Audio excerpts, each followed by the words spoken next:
जदीद निज़ाम तालीम वाला कहता है कि हमने कोई हुनर किया है। भाई तुमने कोई हुनर नहीं किया, ये काम तो अल्लाह का पुराना है। उसने कुरान के अंदर आयात को मुंतशिर और मुख्तलिफ भी रखा है और अहले बैत की तस्वीरों को जोड़ा हुआ भी रखा है।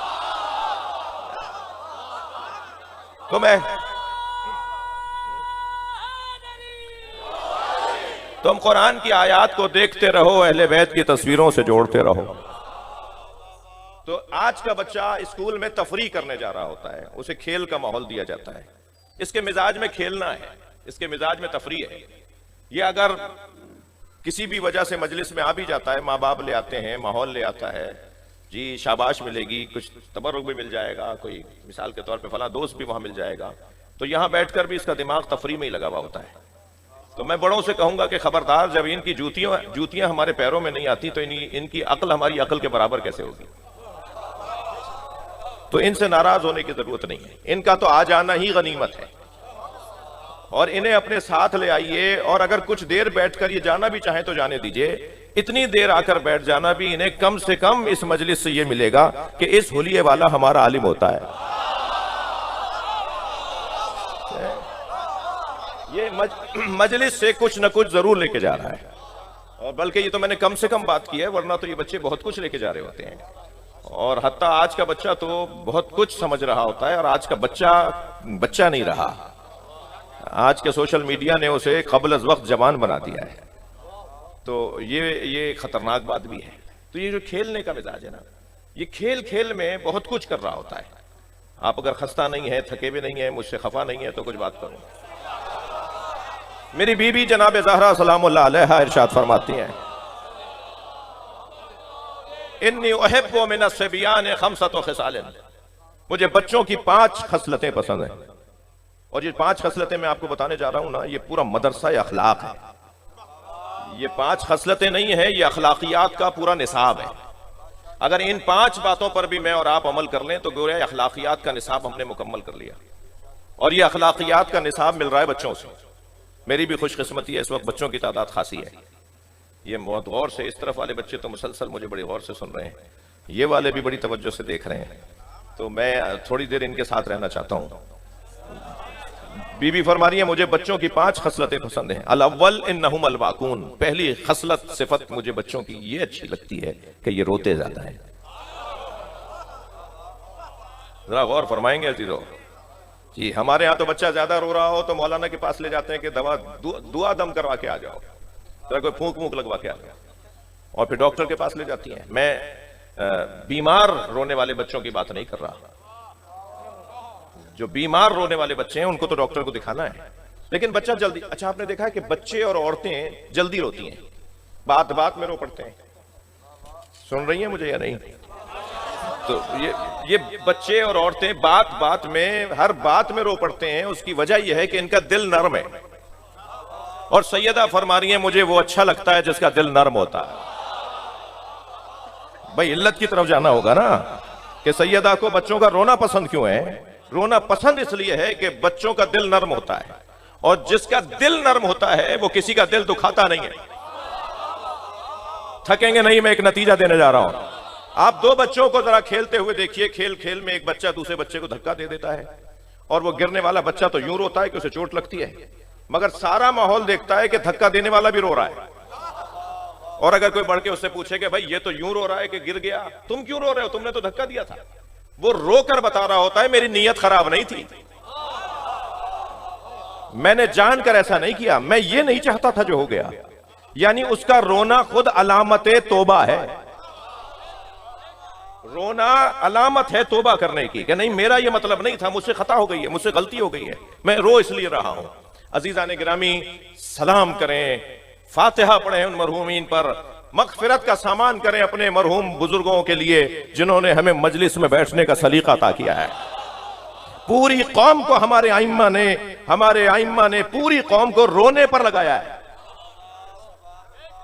मैं 1 घंटे तक मौलाना फजाइल पढ़ता रहूं, शायद उसमें आपको कोई इख्तिलाफ हो जाएगा, किसी दानिश्वर को कोई इख्तिलाफ हो जाएगा कि यह बात ठीक नहीं थी और वो बात सही थी, मगर जैसे ही मैं मसाइब पढ़ना शुरू होऊंगा एक रूहानियत मजलिस में तारी हो जाएगी। जी हाँ, जिसने मेरे हुसैन पे 10 लोगों को रुलाया, जन्नत में मैं उसकी जन्नत उसकी जमानत देता हूं कि जन्नत उसकी होगी। जिसने मेरे हुसैन पे 3 लोगों को रुलाया, उसकी जन्नत उसकी तजमीन है। जिसने मेरे हुसैन पे 1 आदमी को रुलाया, मैं महशर में उसकी हिमायत को खड़ा हो जाऊंगा। ए फर्जंदे शबीब, परेशानियां जब तुम्हें घेर लें तो परेशान मत हुआ करो, हमारे जद हुसैन पे रो लिया करो। मेरे मौला सादिक फरमा रहे, जो ऊंची आवाज में रोता है वो हम अहले बैत के अम्र को जिंदा करता है। तमाम आइम्मा ने हमें रोने पे लगाया है। कभी कभी मेरा ये जवान, ये बच्चा ये सोचता है क्या रोना मकसद है? कुछ हमारे तंजीमी और इनकलाबी दोस्त कहते हैं कि रोना मतलब नहीं है, रोना मकसद नहीं है। मैं मेंबर पर इत्मीनान के साथ कह रहा हूं, रोना मतलब है, रोना मकसद है। जिस कौम को रोने पे लगाया हो वो किसी को रुलाती नहीं है। लिहाजा सबसे अच्छी तस्वीर मुसलमानों में अज़ादारों की है। तवज्जो बढ़ाइएगा, मैं कुछ कह रहा हूं। इस रोने के नतीजे देखिए आप कहां तक हैं। मुसलमानों में सबसे अच्छी तस्वीर हुसैन मौला के अज़ादारों की है, इसलिए कि रोने वाला किसी को रुलाता नहीं है, कहीं जाके फटता नहीं है, किसी का गला काटता नहीं है, किसी का घर उजाड़ता नहीं है। तुम हमें मारते रहो, हम हुसैन पे रोकर सब्र का मुजाहिरा करेंगे। मुस्तकबिल हमारा है। मुस्तकबिल की जमानत सब्र में है, बदले में नहीं है। थोड़ा तवज्जो बढ़ाएंगे मेरे अजीज। जो सब्र कर जाता है वो अपना कल महफूज कर लेता है, और जो बदला ले लेता है वो आज ही तमाम कर देता है। और सब्र का एक मुजाहरा गिरिया है। मेरे साथ गुजरी है भाई, बाज जाकिरीन और खुतबा के भी इस तरह की मिसालें हैं मेरे घर, मगर मेरे अपने साथ ये बात गुजरी है कि मैं एक एयरपोर्ट पे उतरा, किसी यूरोपियन इलाके का एयरपोर्ट था, और आपको पता है कि मैं इसी हुलिये में रहता हूँ। जिस हुलिये में आपके सामने बैठा हूँ इसी हुलिये में रहता हूँ। तो 50 दफा ऐसा हुआ है कि बराबर वाले आप शिया मौलवी आपसे सवाल कर लूँ जहाज में, एयरपोर्ट पे कहीं आते जाते, तो मैं कहता हूँ भाई मैं पहन के इसलिए फिर रहा हूँ कि आप सवाल कर लें। हमारे बारे में खुद से फैसले करते हैं, हमसे नहीं पूछते कि भाई मातम मैं करता हूं, जवाब ये देते हैं। मैं मातम करता हूं तो जवाब भी मैं ही दूंगा ना कि क्यों करता हूं। काले कपड़े हम पहनते हैं तो जवाब भी हम देंगे ना क्यों पहनते हैं। आप तो पहनते नहीं है तो आप कैसे जवाब दे रहे हैं। इमाम हुसैन पे हम रोते हैं ना, तो जब दलील भी हम ही देंगे। आप तो कहते हैं कि बिदअत है, तो आप कैसे दलील देंगे। फेल अंजाम देने वाला दलील देता है भाई। जो कोई अंजाम दे रहा होता है, काम कर रहा होता है, वही दलील देता है मैं ये काम क्यों कर रहा हूं।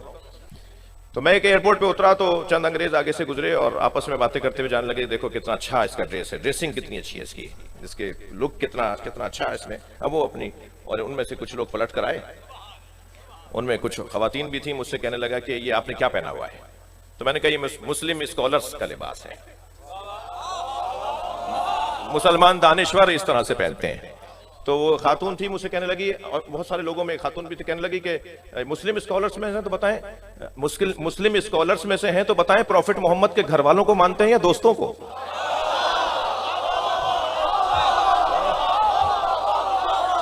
मैंने कहा हम प्रॉफिट मोहम्मद के दोस्तों का एहतराम करते हैं, इताअत घर वालों की करते हैं। सलावत पढ़ ले मोहम्मद व आले मोहम्मद।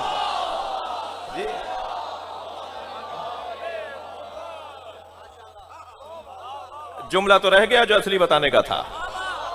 जब मैंने उनसे ये कहा ना कि हम प्रॉफिट मोहम्मद के दोस्तों का एहतराम करते हैं मगर इताअत घर वालों की करते हैं, तो वो आपस में कहने लगे हाँ वो प्रॉफिट मोहम्मद के घर वालों को जो मानते हैं ना वो अच्छे मुसलमान हैं जी।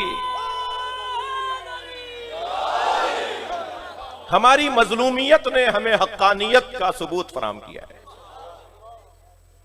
जालिम कभी हक पे नहीं होता। आप मेरा मौजू इमामत का मौजू इस वक्त नहीं है, वरना मेरा पसंदीदा मौजू है इल्म कलाम में अकीदा इमामत। अल्लाह ने कुरान मजीद में जिन्हें इमाम बनाने की बात की है ना, उनकी 2 सिफतें बयान की हैं। इमाम या मासूम होता है या मजलूम होता है जी। वनुरीदु अन नमुन्ना अलल लज़ीना इस्तुज़अफ़ू फ़िल अर्ज़ व नजअलहुमुल वारिसीन व नजअलहुमुल अइम्मा व नजअलहुमुल वारिसीन। हमने जिन्हें जमीन पर परेशानियों का सामना रहा, जिन्हें मुश्किलात का सामना रहा, जिन पे जुल्म होता रहा, हमने उन्हें इमाम बनाया है। तो अल्लाह इमाम बनाता है मजलूमों को, और इमाम किसे बनाता है? मासूमों को। या मजलूमों को इमाम बनाता है या मासूमों को इमाम बनाता है। ला यनालु अहदिज़ ज़ालिमीन, हमारा यह ओहदा इमामत जालिमों तक नहीं पहुंचेगा। तो या वो मासूम को इमाम बनाता है या वो मजलूम को इमाम बनाता है। तो मैं इन बच्चों जवानों से कह रहा हूं कि कभी अगर तुम्हें कोई तंग कर रहा हो तो इंतकाम ही ये है कि इंतकाम ना लो। थक रहे हैं आप मेरी बातों से? मजा देखना उसका, फिर जायका देखना कि जायका क्या आएगा। सबसे बड़ा इंतकाम यह है कि इंतकाम ना लिया जाए। वक्त गुजर जाता है, वक्त गुजर जाता है, एक जैसा नहीं रहता भाई, मगर कल उसका होता है जो मजलूम है। मुझे और आपको अल्लाह का दुगना शुक्र करना चाहिए, औरों से ज्यादा करना चाहिए, इसलिए कि हम वो हैं कि जिनका मुस्तकबिल अच्छा है। अल्लाह ने हमारे मुस्तकबिल को अच्छा बनाया है। हमारा मुस्तकबिल अच्छा है इसलिए कि इमाम मेहदी हमारे हैं, कल हमारा है, आइंदा हमारा है।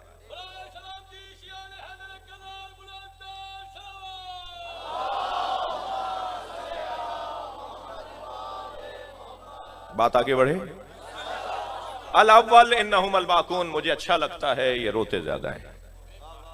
बीबी फरमा रही आसानी।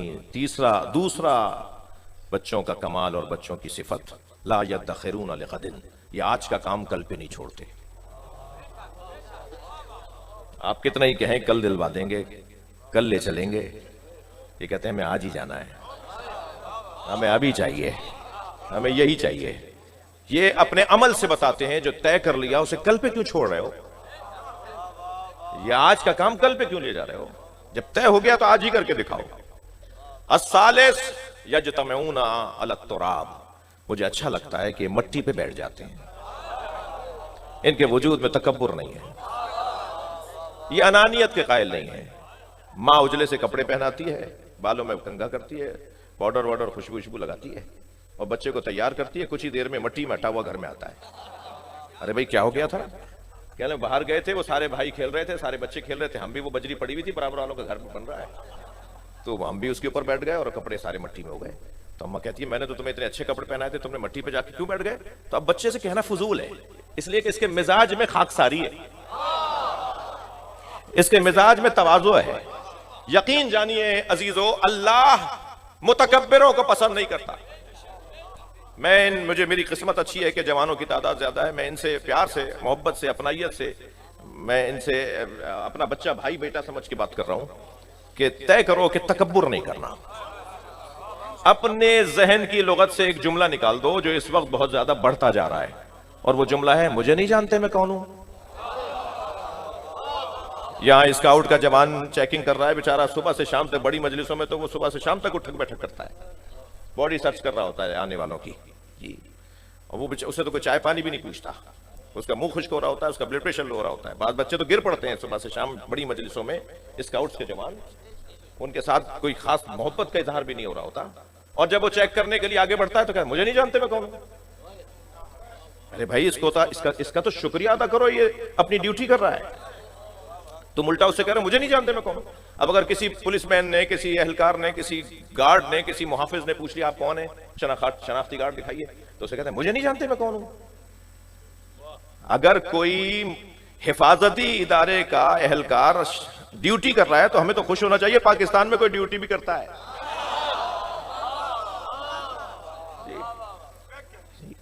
नहीं, मैं आपको एक जवानों को एक जुमला दे रहा हूं, पहले तो अपने जहन से ये जुमला निकाल दो कि मुझे नहीं जानते मैं कौन हूं। ये तकब्बुर का जुमला है, ये हुसैनियों का जुमला नहीं है, ये खाकसारों का जुमला नहीं है, ये जमीन पे बैठने वालों का जुमला नहीं है।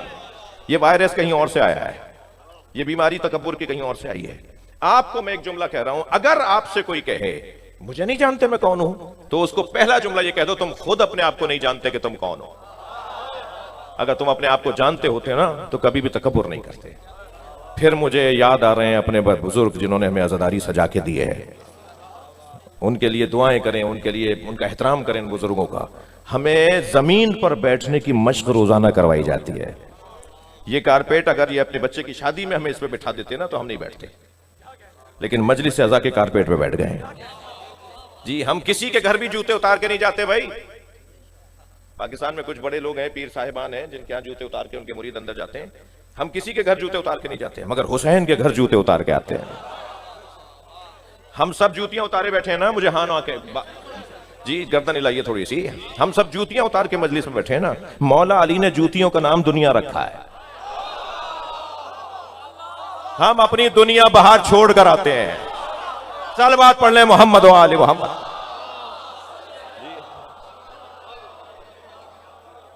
कोई होगा भाई बाहर, कोई होगा 200 एकड़ का जमींदार।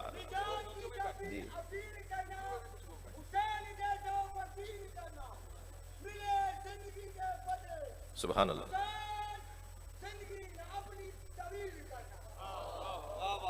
ऐसे ही है ना, हम बाहर होंगे, कोई 2 करोड़ की गाड़ी में आए होंगे, मगर यहां हुसैन के फकीर हैं। बाहर किसी फैक्ट्री के मालिक होंगे, मगर यहां इमाम हुसैन के फकीर हैं। ये बार बार हमारी अना को मिटाने का जो जरिया है वो मजलिस आज़ा है। बाहर जाके आप बात कर लीजिएगा जो करनी है आपको, लेकिन यहां सब फकीर बैठे हैं। एक मजलिस में एक फैक्ट्री का मालिक, जिसकी फैक्ट्री में 2000 मजदूर काम करते हैं, वो बैठा हुआ था कि उसी की फैक्ट्री का एक मजदूर कूदता फांदता उसी के आगे आगे बैठ गया, और बैठते बैठते भी बेख्याली में लात मार दी, अपने ही मालिक को पैर लात मार दी। उसने जो झुककर देखा कि देखो ये कौन है, तो इसी का मजदूर निकला। तो जहन में ख्याल आने लगा कि इसे डांट के कहे पीछे जाओ, यहां क्या बैठ गए, तुम्हें नजर नहीं आ रहा। फौरन इमाम हुसैन ने ख्याल डाला ये तुम्हारा नौकर नहीं है, ये इसकी तरह तुम भी मेरे फकीर हो, तुम्हारी तरह ये भी मेरा फकीर है। ये खाकसारी, ये तवाज़ो, ये बच्चों में जो पाई जाती है वो हमें मश्क करवाई जा रही है मजलिस अज़ा में। अस्सालिस यज्तमऊन अला तुराब अर्राबे यामुरून सुम्मा यखरिबून। मट्टी के खिलौने बनाते हैं, घरौंदे बनाते हैं, छोटे छोटे घर बनाते हैं, गाड़ियां बनाते हैं मट्टी से, चीजें बनाते हैं मट्टी से, और उसके बाद जब दिल भर जाता है तो लात मार के तोड़ देते हैं। मुझे अच्छा लगता है, बीबी फरमा रही मुझे अच्छा लगता है, बच्चे मट्टी के खिलौने बनाकर खेलने के बाद उन्हें लात मार के तोड़ देते हैं। मुमकिन है कोई कहे मौलाना बात तो बड़ी अच्छी कर रहे थे, मगर समझ में यूं नहीं आई कि आज तो इलेक्ट्रॉनिक खिलौनों का जमाना है, आज बच्चे मट्टी के खिलौने से नहीं खेलते। तो भाई बच्चा बदला या खिलौना? बच्चा नहीं बदला। कोई घर नहीं है जिस घर में सेल वाला खिलौना, इलेक्ट्रॉनिक वाला खिलौना 1 महीने से ज्यादा चलता हो। ये उसे तोड़ देता है, खेलने के बाद उसको खोलने की कोशिश करता है, फिर से जुड़ता नहीं है, और फिर वो किसी टोकरी में किसी डस्टबिन में पड़ा हुआ होता है। बच्चा अपने खिलौनों को तोड़ने का मिजाज रखता है, इसलिए कि बच्चे की सारी दुनिया उसका खिलौना है। और मौला अली फरमा रहे हैं ये दुनिया तुम्हारे इस्तेमाल की शय है, तुम्हें कहीं इस्तेमाल ना कर जाए। जी। और 5वीं सिफत तो क्या कहना, बीवी फरमाती हैं 5 अल खामिस यख्तसिमून बिगैर हिक़्दिन। थके भी तो नहीं है आप? मुझसे आप मुतमईन हैं, बात आगे बढ़े। बीबी फरमा रही हैं यख्तसिमून बिगैर हिक़्दिन, ये लड़ते हैं मगर दिलों में कीना नहीं रखते। इनमें लड़ाइयां होती हैं मगर दोबारा बैठ जाते हैं। बड़े लड़ लेते हैं आपस में बच्चों की वजह से। चाचा ताया ने मरना जीना उठा लिया जिन बच्चों की वजह से वो दोबारा खेल रहे थे। अरे भाई तुम्हारी वजह से तो मरना जीना उठा के आ गए, तुम दोबारा खेल रहे हो। ये बच्चे अपने अमल से बताते हैं कि हम लड़े थे मगर कीना परवर नहीं है, दोस्ती हो गई। अजीजों, हमारी कौम की कुछ कमजोरियां ज़िम्नन बयान हो गई हैं। सलवात पढ़ ले मोहम्मद व आले मोहम्मद। इससे बुलंद सलवात हदिया कर देना पीर आले में। ये जितने जवान बैठे हैं, ये तीनों जवान जिनको इमाम जामिन बांधा, जितने और जवान बैठे हैं, इन सबकी जवानियों की सलामती के लिए बुलंद सलवात पढ़ो।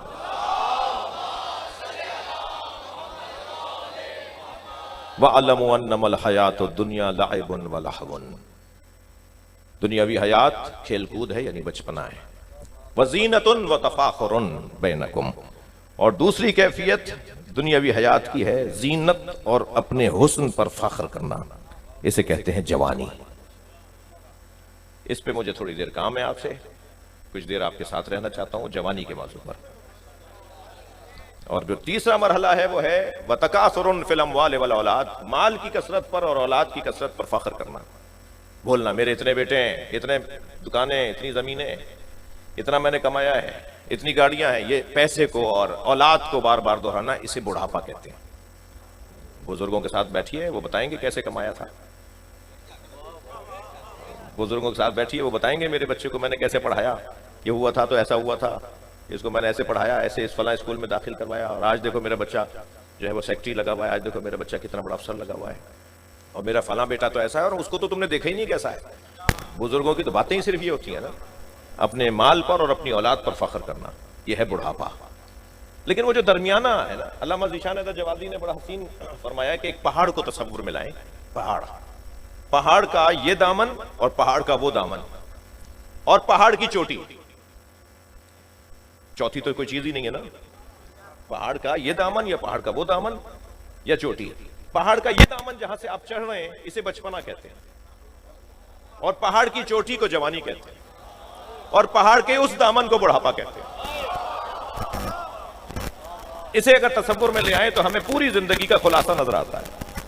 वो जो पहाड़ की चोटी पे खड़ा हुआ है ना, वो है जवान, जिसे बचपने से यहां तक आने के मसाइल से भी आगाही है, और वहां जाके अब समझ में आ रहा है कि बुढ़ापा कैसे होगा। लिहाजा वो बुढ़ापा भी अपना देख रहा होता है, और बचपने के तजर्बात भी उसके सामने होते हैं, बुढ़ापे में आने वाले खतरात भी उसके सामने आ रहे होते हैं। मगर जवान को इज्जत ये हासिल है कि ये बिल्कुल पहाड़ की चोटी पे खड़ा है, यानी इसको बुलंद रखा है अल्लाह ने। कुछ देर के लिए बुजुर्ग जरा बर्दाश्त फरमाएंगे मुझे। जवान को पहाड़ की चोटी पे अल्लाह ने रखा है। क्या ये पहाड़ की चोटी नहीं है कि शरीयत मुकम्मल जिससे बात करती हो जवान? बच्चे तो बात ही नहीं करती बच्चे से। अल्लाह बच्चे से बोलता ही नहीं है नमाज पढ़ो, अल्लाह बच्चे से बोलता ही नहीं है रोजा रखो। ये तो वालिदैन की तरबियत है कि नाबालिग बच्चों से रोजा रखवा लेते हैं, नमाजें पढ़वा लेते हैं, मगर न करें अगर ऐसा तो कोई गुनाह नहीं है ना उनका। अल्लाह की शरीयत बात ही नहीं करती बच्चे से। बुजुर्ग से भी कहती है पढ़ सकते हो, नहीं पढ़ सकते बैठ के पढ़ लो, बैठ के नहीं पढ़ सकते लेट के पढ़ लो, लेट के नहीं पढ़ सकते इशारे में पढ़ लो। अच्छा इशारे भी नहीं कर सकते तो जबान को दोहरा लो, बस जबान मुंह के अंदर ही दोहरा लो। यानी शरीयत आहिस्ता आहिस्ता बात करना बंद करती है, उसे कहते हैं बुढ़ापा। और शरीयत जिससे बात ही नहीं करती उसे कहते हैं बच्चा। शरीयत जिससे मुकम्मल खिताब करती है उसे कहते हैं जवान। लिहाजा हदीस के अंदर है कि जब कोई जवान मुसल्ला इबादत पे खड़ा होता है, और मेरा अकीदा कहता है जब कोई जवान हल्का मातम में खड़ा होता है,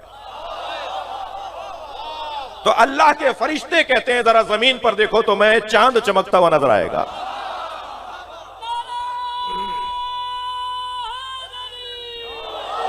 ये मुसल्ला इबादत में और इमाम हुसैन के जिक्र में जो जवान नजर आता है उस पे अर्श के फरिश्ते फख्र कर रहे होते हैं।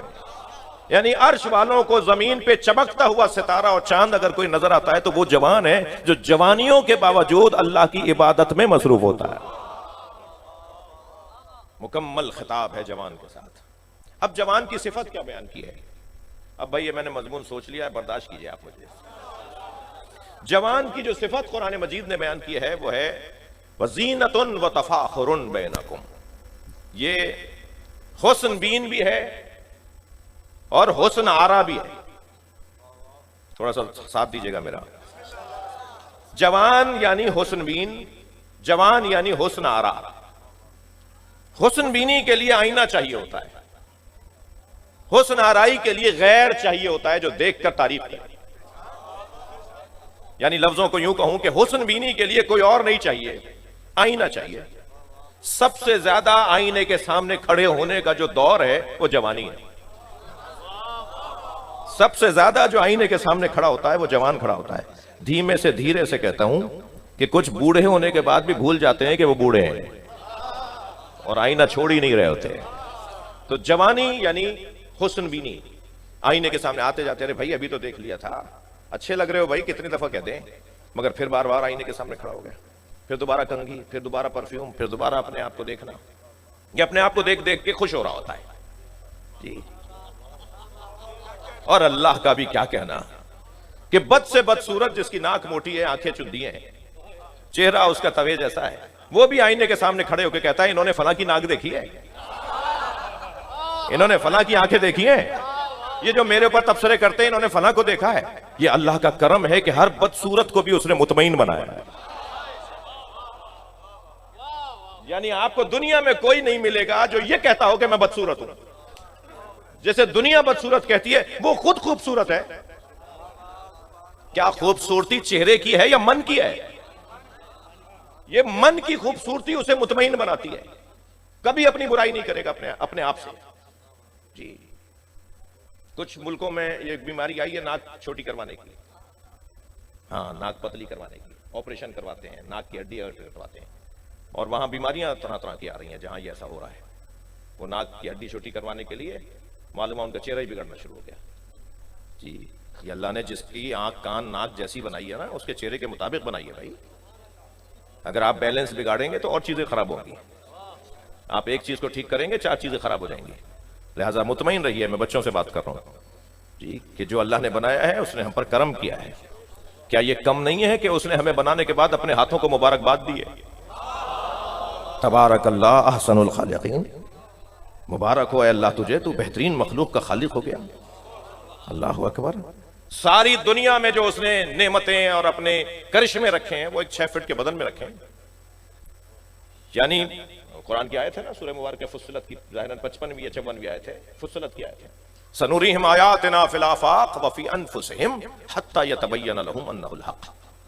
हमने सारी कायनात में अपनी निशानियों को रखा है, और ए इंसान तेरे अंदर अपनी निशानियों को रखा है। यानी सारी कायनात एक तरफ और ये 6 फीट का आदमी एक तरफ। बात तो 6 फीट के भी नहीं है, बोने हैं।